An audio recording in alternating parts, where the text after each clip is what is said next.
In the beginning, Thai Buddhist amulets were never meant to be touched by living hands, nor warmed by human skin. They slept beneath stone, born for darkness and silence, inside the sealed cores of ancient Chedi. These votive tablets rested as offerings to the Buddha intended not for the grasp of mortals, but for an eternity measured in epoch. They were pressed from sacred clay, each grain a silent testament to faith, created to endure the slow turning of ages. Yet over centuries of shifting kingdoms and whispered prayers, a profound transformation occurred as belief slowly awakened these relics from their earthen slumber, turning them from guardians of the void into companions of the living, worn close to the heartbeat of a nation. When Buddhism first followed the trade winds into the Dvaravati lands, it brought with it the Indian tradition of votive tablets, objects that were not yet charms, but prayers given physical form. These were not fashioned for luck or fortune, but were pressed into clay as a desperate act of preservation, a fortress against the prophesied age of spiritual decay. When the Buddhist teachings were destined to fade from the world, each tablet was an anchor, created to preserve the purity of the Dharma and survive the coming darkness. A silent promise that the path to enlightenment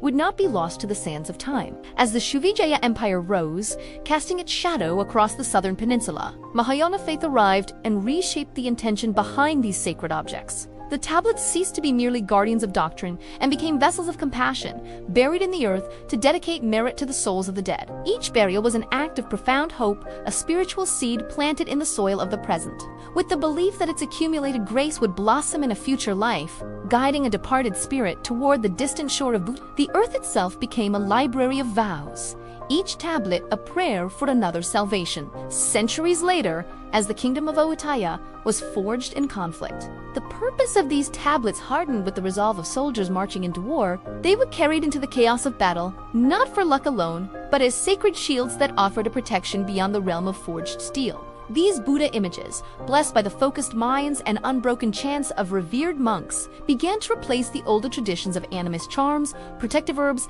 and magic threads. Faith became a tangible weapon, a silent force worn against the skin by those who entrusted their lives not to chance, but to the unshakable presence of the Enlightened One. The dawn of the early Ratanakosin period changed everything, bringing the sacred out from the shadows and into the light of the everyday. Protective tablets, once hidden or buried, were now worn openly upon the chest, receiving a new name that would define their modern legacy, Phra Khrueang. This shift marked a new covenant between the divine and the devotee. As monks began to offer these blessed amulets in exchange for donations to build and sustain their temples, faith became a currency for survival. A symbiotic exchange where the people's devotion funded the preservation of the Dharma, and in return the Dharma offered its silent, unwavering protection. When ancient stupas, weakened by time and weather, began to crumble and collapse, the past resurfaced with a sudden, startling power.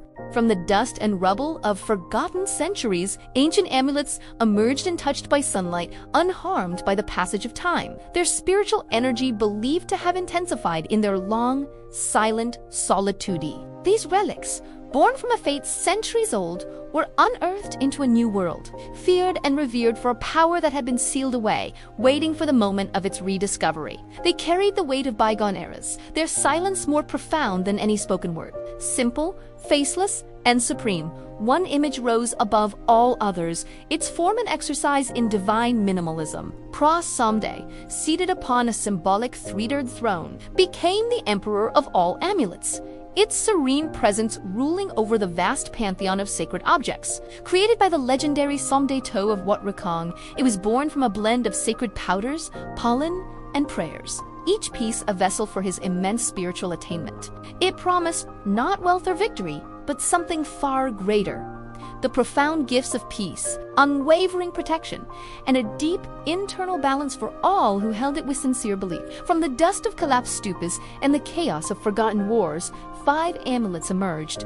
each discovered by chance, conflict, or the slow decay of time. 5 legends, each with a story steeped in miracles and mystery, rose to form the most revered and feared collection in the amulet world, the Benja Phakhi. Today, these 5 objects Phra Somdej, Phra Rod, Phra Phonggi Sufan, Phra Nang Phaya, and Phra Somdej are worth more than their weight in gold. Yet their value is measured not in currency, but in the untamed power they are believed to command. They are relics so potent that they are now more feared than any earthly treasure. But not all amulets were born for silence and serenity. The legend of Confine whispered a different kind of power, echoing the life of a warrior who mastered the arts of love and war in equal measure. Amulets bearing his image became conduits for attraction, personal magnetism, and the ambition needed to conquer one's rivals. They did not speak of peace, but of power, their energy resonating with the desires of the human heart for victory, for influence, and for the kind of charm that could captivate allies and disarm enemies alike, carrying the spirit of a warrior who believed all of life's battles could be won. In the modern era,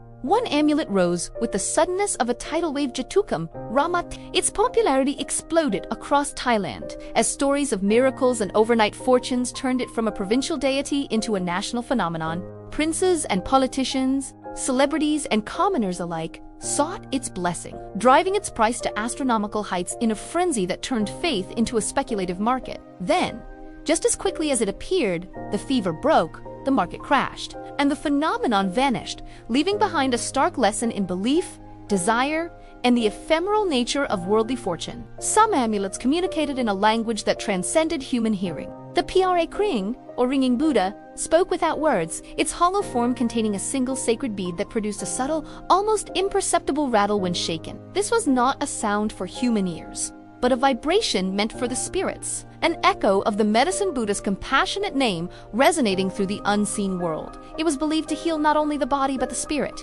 its sacred whisper heard only by those formless beings who lingered in the spaces between worlds. An amulet is not a mere ornament. It is a covenant that demands respect. Worn below the waist, stored carelessly with mundane objects, or held with a heart filled with greed and ill intent, its sacred voice falls silent. The protective forces invited to reside within its clay form are not slaves to human desire, but guests who expect reverence. Power, it is said, listens only to a pure heart and a respectful mind. When that reverence fades, the sacred clay returns to being just clay, its whispers lost, waiting for a faith worthy of its secrets.